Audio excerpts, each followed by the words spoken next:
प्रिय विद्यार्थियों, आज हम स्टीरियोकेमिस्ट्री त्रिविम रसायन विज्ञान लेसन के अंतर्गत प्रकाशिक समावयवता ऑप्टिकल आइसोमेरिज्म के बारे में अध्ययन करेंगे। इस प्रकार की समावयवता प्रदर्शित करने वाले समावयवों की संरचना, भौतिक एवं रासायनिक गुण एकदम समान होते हैं, किंतु इनके प्रकाशीय गुण भिन्न भिन्न होते हैं। इनमें से एक समावयवी समतल ध्रुवित प्रकाश के तल को दाईं तरफ अर्थात क्लॉकवाइज घड़ी की सुई की दिशा में घुमा देता है, वह समावयवी दक्षिण ध्रुवण घूर्णक डेक्स्ट्रोरोटेटरी कहलाता है। जबकि दूसरा समावयवी समतल ध्रुवित प्रकाश प्लेन पोलराइज्ड लाइट के तल को बाएं तरफ अर्थात एंटी क्लॉकवाइज घड़ी की सुई के विपरीत दिशा में घुमा देता है, वह वाम ध्रुवण घूर्णक लिवोरोटेटरी कहलाता है। ये दोनों समावयवी एक दूसरे के दर्पण प्रतिबिंब होते हैं तथा एक दूसरे पर अध्यारोपित सुपरिम्पोजेबल नहीं होते हैं। दक्षिण ध्रुवण घूर्णक डेक्स्ट्रोरोटेटरी समावयवी को स्मॉल d या प्लस साइन से तथा वाम ध्रुवण घूर्णक लेवोरोटेटरी समावयवी को स्मॉल l या माइनस संकेत के द्वारा भी प्रदर्शित करते हैं। अतः वे यौगिक जो समतल ध्रुवित प्रकाश के तल को घुमा देते हैं, ध्रुवण घूर्णक ऑप्टिकल एक्टिव यौगिक कहलाते हैं तथा समतल ध्रुवित प्रकाश के तल को घूर्णित करने की इस प्रवृत्ति को ध्रुवण घूर्णकता ऑप्टिकल एक्टिविटी कहते हैं।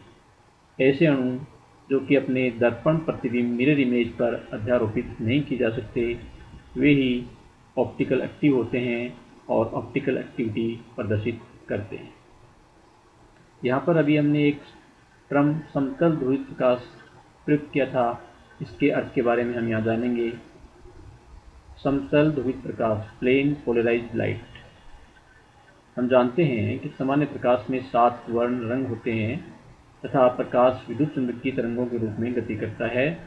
तरंग में कंपन होते हैं। ये कंपन सभी दिशाओं में या तलों में संचरण रेखा के लंबवत तथा सममित होते हैं। अतः समतल ध्रुवित प्रकाश वह प्रकाश होता है जिसके कारण माध्यम के कणों का कंपन केवल एक ही तल में होता है। वह प्रकाश समतल ध्रुवित प्रकाश कहलाता है। जबकि सामान्य प्रकाश, जैसा कि यहाँ प्रदर्शित किया गया है, सामान्य प्रकाश में कंपन सभी तलों में संचरण रेखा के लंबवत होता है। यहाँ पर सभी दिशाओं में कंपन को होता है। जबकि अगर इस प्रकाश को निकोल प्रिज्म में से पास किया जाता है, तब हमें यहाँ पर समतल ध्रुवित प्रकाश प्राप्त होता है। यहाँ पर निकोल प्रिज्म एक ध्रुवक का कार्य करता है। अतः समतल ध्रुवित प्रकाश वह प्रकाश होता है जिसके कारण माध्यम के कणों का कंपन केवल एक ही तल में होता है। वह समतल ध्रुवित प्रकाश प्लेन पोलराइज्ड लाइट कहलाता है। इस तल को यहाँ पर ध्रुवण तल और यहाँ पर निकोल प्रिज्म जो है वो एक ध्रुवक का कार्य करता है।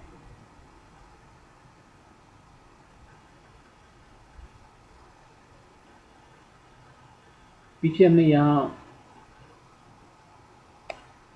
अध्ययन किया था कि एक समावयवी है वो समतल ध्रुवित प्रकाश के तल को दाईं तरफ तथा दूसरा समावयवी है वह समतल ध्रुवित प्रकाश के तल को बाईं तरफ घुमा देता है।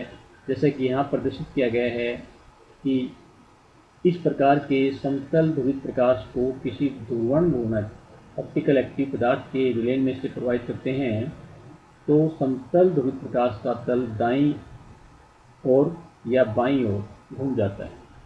समतल ध्रुवित प्रकाश का तल दाईं ओर क्लॉकवाइज अथवा बाईं ओर एंटी क्लॉकवाइज जितना घूर्णन करता है, वह पदार्थ का प्रकाशिक घूर्णन कहलाता है। अर्थात ध्रुवण घूर्णक यौगिक द्वारा समतल ध्रुवित प्रकाश का तल दाईं अथवा बाईं ओर जिस कोण पर घूमता है वह घूर्णन कोण कहलाता है। और घूर्णन कोण का मान जो है वो निम्नलिखित कारकों पर निर्भर करता है: पदार्थ की प्रकृति, प्रकाश की तरंगदैर्घ्य, विलयन की सांद्रता, प्रेक्षण नली की लंबाई, विलायक की प्रकृति और विलयन का ताप इत्यादि पर घूर्णन कोण निर्भर करता है। और जैसे कि यहाँ पर प्रदर्शित किया गया है कि समतल ध्रुव प्रकाश जिसके कारण से माध्यम के कोणों का कंपन एक ही तल में होता है, इसे किसी दुर्वर्ण घूर्णक यौगिक के विलयन में से प्रवाहित करते हैं तो यह दाईं ओर अथवा बाईं ओर घूर्णित होता है। जब ध्रुवित प्रकाश का तल दाईं ओर घूम जाता है, यहाँ पर दाईं ओर घूम जाता है तो वह डेक्स्ट्रोरोटरी कहलाता है, और जब वह बाईं ओर घूम जाता है तो वह वाम ध्रुवण घूर्णक लेवोरोटरी कहलाता है। इसे हम डी, स्मॉल डी और स्मॉल एल साइन से प्रदर्शित करते हैं।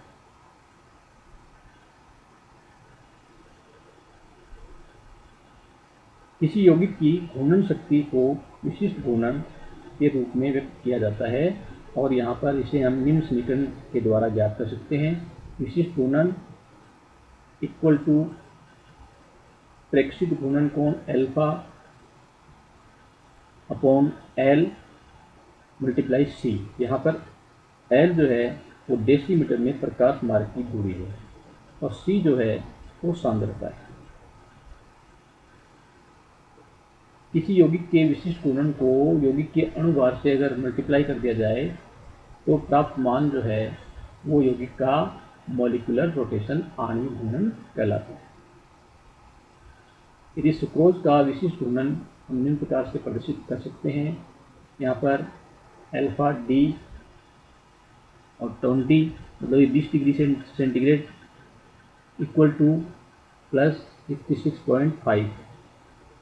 इसको इस प्रकार से समझा सकते हैं कि प्लस संकेत का अर्थ क्या है कि सुक्रोज का विलयन दक्षिण ध्रुवण घूर्णक है, डेक्स्ट्रोरोटरी है, और प्रयोग 20 डिग्री सेल्सियस तापमान पर सोडियम की डी रेखा के साथ पदार्थ के 0.01 ग्राम पर मिली सांद्रता वाला जलीय विलयन है वो इसमें प्रयुक्त किया गया है। नेक्स्ट, सममिति के तत्व। यदि किसी यौगिक में अणु में सममिति के तत्व उपस्थित होते हैं तो वह अकिरल होता है, और यदि किसी यौगिक या अणु में सममिति के तत्व अनुपस्थित हैं तब वह अणु किरल होता है। अतः किसी यौगिक की असममितता एसिमेट्री ज्ञात करने के लिए उसके अणु की हम त्रिविम संरचना या उसके दर्पण प्रतिबिंब का जो रूप है उसके बारे में अध्ययन करते हैं। यदि अणु की संरचना एवं उसका दर्पण प्रतिबिंब रूप दोनों एक दूसरे पर अध्यारोपित सुपरिम्पोज हो जाते हैं तो उस अणु संरचना को हम सिमेट्रिकल सममित अर्थात अकिरल कहते हैं। तो जब दर्पण प्रतिबिंब रूप दोनों एक दूसरे पर सुपरिम्पोज हो जाते हैं तो उस अणु संरचना को हम सिमेट्रिकल अर्थात अकिरल कहते हैं। और अगर यदि अणु संरचना और उसका दर्पण प्रतिबिंब रूप एक दूसरे पर अध्यारोपित नहीं किए जा सकते, अनअध्यारोपित होते हैं, तो उस अणु को हम असममित या किरल कहते हैं। यौगिकों की अणु की सममितता या असममितता जो है उसकी पहचान सममिति के तत्वों के आधार पर की जाती है। सममिति के तत्व जो हैं मुख्य रूप से 3 प्रकार के हैं: सममिति का तल, प्लेन ऑफ सिमेट्री, सममिति एक्स या घूर्णन एक्स, एक्सिस ऑफ सिमेट्री, सममिति के अंदर सेंटर ऑफ सिमेट्री। यदि अणु में कोई भी सममिति तत्व उपस्थित होता है तो वह अणु प्रकाशिक समावता प्रदर्शित नहीं करता, अर्थात सममिति तत्व उपस्थित होने पर वह ऑप्टिकल एक्टिव नहीं होता है। प्रथम, सममिति का तल, plane of symmetry. Plane of symmetry ऐसा काल्पनिक तल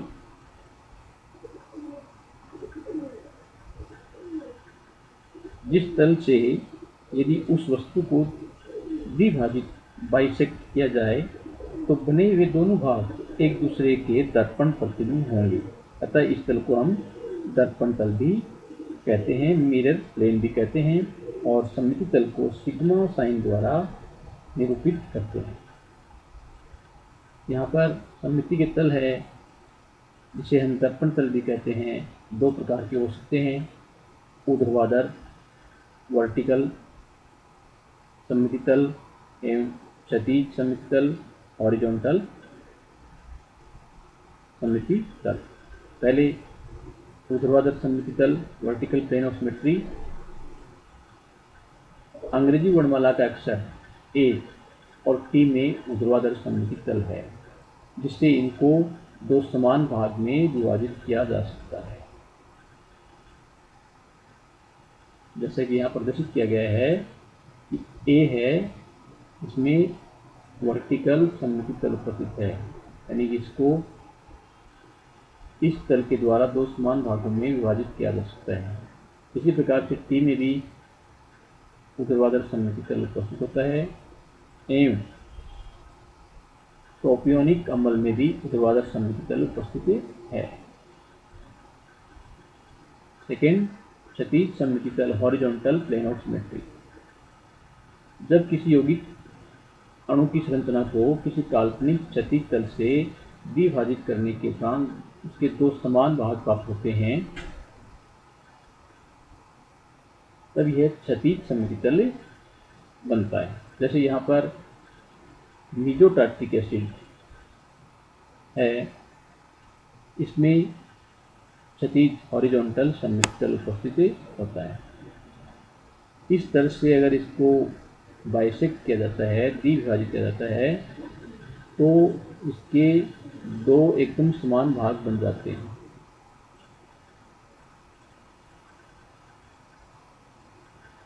और दोनों भाग एक दूसरे के क्या होते हैं, ये दर्पण प्रतिबिंब होते हैं। इसी प्रकार से अंग्रेजी वर्णमाला के अक्षर बी में भी क्षैतिज सममिति तल उपस्थित होता है।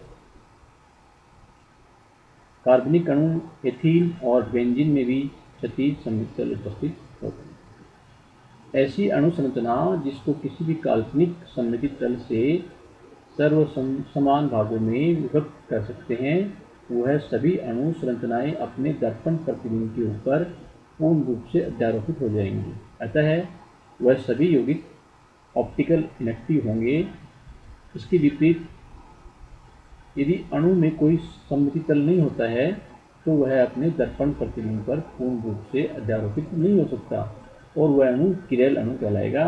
जैसे लैक्टिक एसिड होता है, वो ऑप्टिकल एक्टिव होता है, यहाँ पर प्रदर्शित किया गया है। लैक्टिक एसिड के दो मिरर इमेज हैं, D+ फॉर्म और L- फॉर्म। इस कार्बन को किरेल कार्बन भी कहते हैं या असमित कार्बन परमाणु भी कहते हैं। ये चार भिन्न भिन्न परमाणु या समूह से जुड़ा हुआ होता है। ये दोनों रूप एक दूसरे के दर्पण प्रतिबिंब हैं और यह ऑप्टिकल एक्टिव होता है, अर्थात प्रकाशिक समावता प्रदर्शित करता है। नेक्स्ट, सममिति एक्स या घूर्णन एक्स। सममिति एक्स अणु का वह एक्स है जिस पर घुमाने से प्राप्त उसका नया रूप मूल विन्यास पर अध्यारोपित हो सकता है, अर्थात नया रूप मूल रूप के समान होता है। इसे हम CN के द्वारा प्रदर्शित करते हैं। यदि अणु को 360 degree divided by n angle पर घुमाएं, तो जो उसका मूल विन्यास जैसा विन्यास प्राप्त हो जाए, तो कह सकते हैं कि उसमें n घूर्णन एक्स उपस्थित है। मान लीजिए यहाँ पर हमने देखा है कि मीजोटार्ट्रिक एसिड, इसको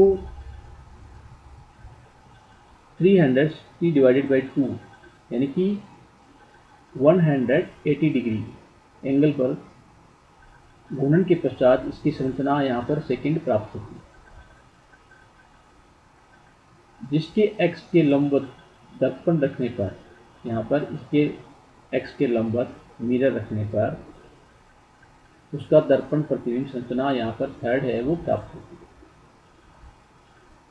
और इसमें हम देख रहे हैं यहाँ स्ट्रक्चर संरचना फर्स्ट और संरचना थर्ड दोनों एक दूसरे के समान हैं, अतः इसमें C2 घूर्णन X उपस्थित है, अर्थात इसको 180 डिग्री के कोण पर घुमाने पर इसका जो नया रूप प्राप्त होता है वो मूल विन्यास के समान होता है, अतः मेसोटार्टिक एसिड में C2 घूर्णन X उपस्थित है। इसी प्रकार से रेखीय अणु के लिए सममिति X ही अनंत होता है, क्योंकि यहाँ पर अगर थोड़ा सा भी कोण पर घुमाते हैं तो मूल विन्यास ही प्राप्त होता है।